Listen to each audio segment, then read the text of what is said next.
went back and forth, and then she storms out. So he'll tell us a little bit about that. He was also with the president last night in Dallas, so he'll talk about that event. I understand there were 30,000 people outside the American Airlines Arena where the Dallas Stars play. So more people outside trying to get in than actually got in to see the president.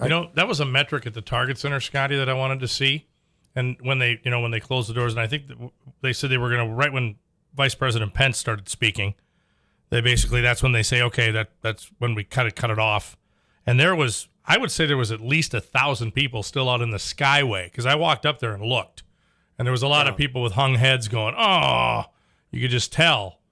But, they still couldn't get in. Yeah, that's amazing. But, you hear 20,000, and in Dallas, that was the case last night. There was well over 10,000 people waiting to get in. And in Minneapolis, not as much. And in Minneapolis, there were requests of nearly 100,000 for an arena that seats 20. So if you hear that, you don't exactly rush down there. You want to go, but you realize you're not going to get in. So pretty extraordinary what's going on. It's just completely at odds with the President Trump in the newspaper, President Trump on the evening news.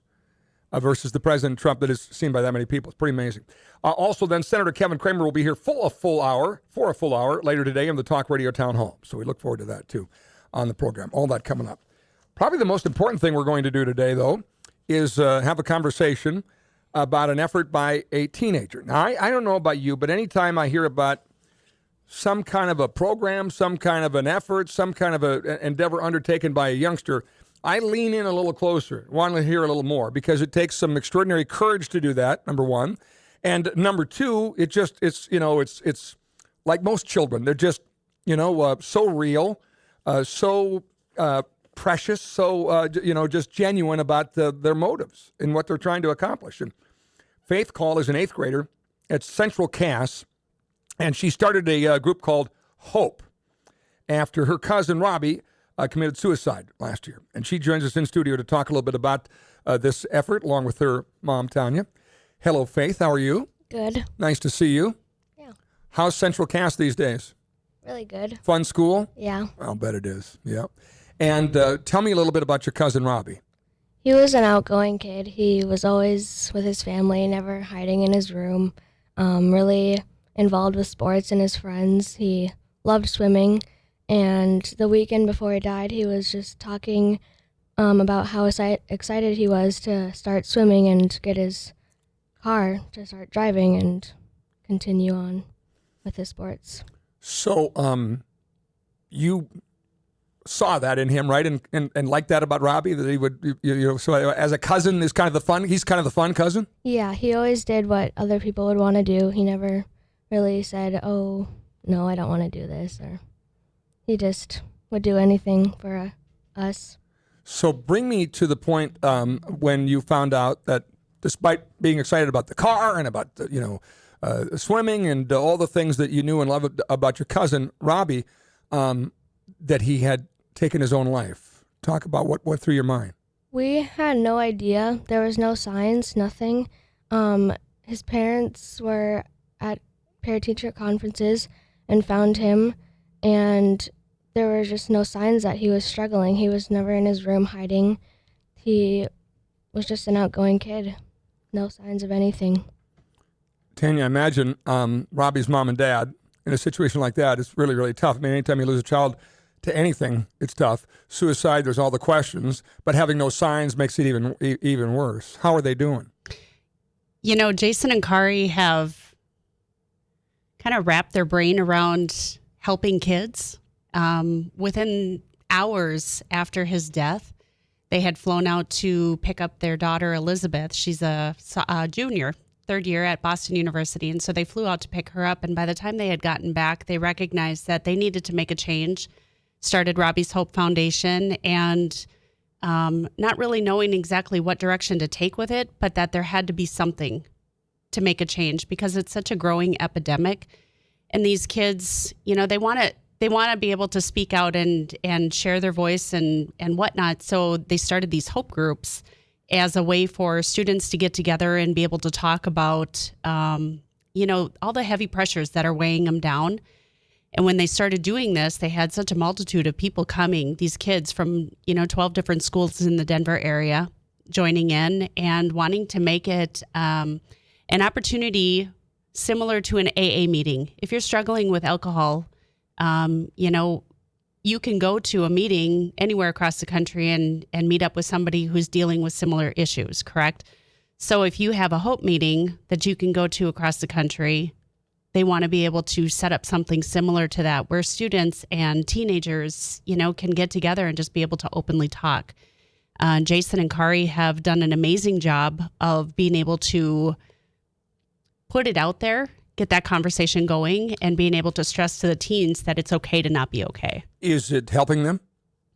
Is it helping Jason and Kari? Yeah. Is it helping them, just deal with the loss and channel their loss into something they hope will help others? I like to believe so. Everybody grieves differently. So, you look at how much time they actually had to grieve. There really wasn't a lot of time. They dug right into it and started focusing immediately on what they could do to make a difference and change. Robbie saved lives while he was alive. And as soon as he passed, he started saving lives again. Kids recognizing that, okay, I need help and I want somebody to help me. So they were reaching out to their parents. So as far as Jason and Kari are concerned, they really put their heart and soul into this foundation and making the awareness and giving teens those voices. And what they have done in the last year has been phenomenal when you look at what they've gone through. Yeah, no kidding. To do it that quickly and think immediately, I need to do that. So Faith, you're carrying this on. You've got a Hope group. Talk about kids at Central Cass. How they obviously know you lost a cousin, probably, right? And are aware of that. Are they willing to have the conversation? I mean, do these kind of conversations your mom talked about that happened out in Denver, are they happening here too? So we started a Hope group in Castleton, and I think afterwards when we started it, kids started to be more aware of what we were doing. So I think they're like, oh, I think it's okay to talk about it now. So if they're struggling, a lot of kids have started to come to me and talk to me. So I'm like, well, you should come to one of our Hope meetings. And our Hope meetings are for kids 6th through college. And we just come and talk about how we're feeling, if we're struggling with depression, anxiety, stress, school, family, anything like that. And they just need someone to listen. So we just want kids to know that it's okay to not be okay. And if you hold on, pain will end. Yeah. So many just suffer in silence without saying anything, without reaching out, and it's the wrong thing to do. University of North Dakota hockey program is starting an effort that is growing in the NHL. Winnipeg Jets had a player that they lost to suicide, and they did a number of studies on what can we do to help, and they actually centered on an 8th grade curriculum to put in schools because they believe that really that you had to start 8th grade to have that conversation because high school's too late, adults too late, but kids maybe 8th grade and up will start talking about it and sort of making a difference. So University of North Dakota hockey program is taking that on as well. A good friend of mine that played hockey at UND, in fact, the all-time leading scorer at UND, Greg Johnson, committed suicide earlier this year, and with no indications, none whatsoever, to a wife and 2 kids and successful hockey career behind him and NHL and college and everything else, and was in the financial world. And you just I think it's easiest just not to try to figure it out, just rather to do something about it, because it's really impossible to say, well, what was it? But boy, if you could get people to talk about it, just what you're talking about, Faith, in those conversations. Did it surprise you to hear other kids talk about how they're feeling? And I mean, what was it like when kids are opening up at one of these conversations? It feels good to me because that's kind of my goal right now, and I want people to do that. So when people do come to me and say if they're like struggling, it makes me feel good at the same time, but also sad for them. So I'm like, okay, well, you can come to these meetings and we can help you get through this, and we'll just sit and listen to you. So that's kind of our goal, to let kids know that they can open up and talk freely about how they feel. And it's just kids? It's most, like, in my grade, since they're closer friends with me, that's mostly who's talking to me, because I'm the one who started the Hope group in Castleton. So my grade will come and just talk to me about how they feel, most kids. But is the idea behind these conversations that it's just kids, that it's not a counselor, it's not a teacher, or it's kids talking to kids? Yeah. So it's a peer group more than anything. Yeah. There are two facilitators, myself and then another teacher at Central Cass. Her name is Erin Baumgarten. And we sit in on the meetings, kind of give them topics to talk about. Today we're going to talk about friends. Today we're talking about family or peer pressure or social media, whatever the case may be. And it gives them a focus to start talking on, and then they're able to open up. But we don't have parents come in because we find that teens are more willing to open up when they're not surrounded by a bunch of adults judging, questioning, things like that. So they're opening up. I think that's kind of what you're looking for as far as what the that's great. The groups consist of. That's great. And a facilitator basically get the kids to talk, right? You're planning a subject and you're getting the conversation started, then let them go. I guess, right? Sometimes it's a struggle, but it's for the most part it's working pretty well. You handed me a book, Faith, that says Robbie's Hope Adult Handbook, a guide by teens on how to talk to teens. Talk about that. What is that for? So the handbook was written by teens for adults to understand how to talk to teens. Usually when teens are struggling, they don't want to talk to their parents because they kind of just take it like it's really a serious problem and they just want to fix it right away. We just... Guilty. We just, as a teen myself, we want adults to just listen and give like the least amount of advice because all we want is just to for them to listen. We really struggle the most when adults just compare their teenage selves to us because it's different. Like, you don't want to hear about that. Yeah, we just want. It's not about the adults; it's about the teen. Yeah, what a great lesson that is for every parent listening right there. Just listen. Just get the kids to talk and let them say what they're feeling and not, because I'm the same way. I mean, my daughter bring a problem. Well, then just to go over this. We'll talk to that teacher. Go bring the, I didn't want to fix it. Kind of like, you're all day long in the work world. You're fixing things. So, but that's not the thing to do when somebody's struggling with that. They just want somebody to listen. Yeah. And even as a reminder, I mean, I can read that book, a week ago and next week and continue a reminder for the parents, just as those little tips when you start facing those conversations.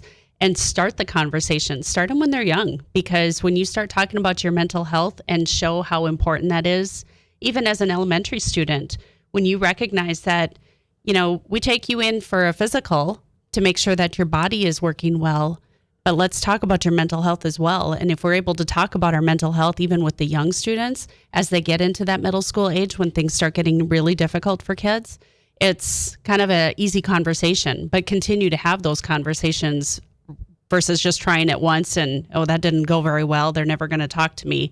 Keep trying it. Try it in a different setting and try it at a different time. Maybe check on their mood before you try to open up with a difficult conversation. A couple of important considerations that you have in here. Do not jump to conclusions or judgment. Do not force the teen to talk. Avoid comparing your experience as a teenager, as Faith said. Never make jokes about anxiety, depression, or suicide. Do not suggest in any way that suicide is a way out for the weak. All things to keep in mind. A great handbook. How do folks get this handbook, Faith? Well, I've been invited to a bunch of different events, and we just hand them out, and whoever really wants one. And you can also go to the Robbies Hope website, which is www.robbies-hope.com.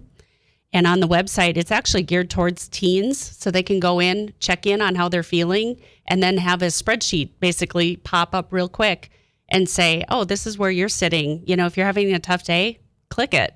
And you'll see that you're not the only one across the country who's having a tough day. But they have resources that are on that website, and that's for students and for parents as well. And the website, one more time, is?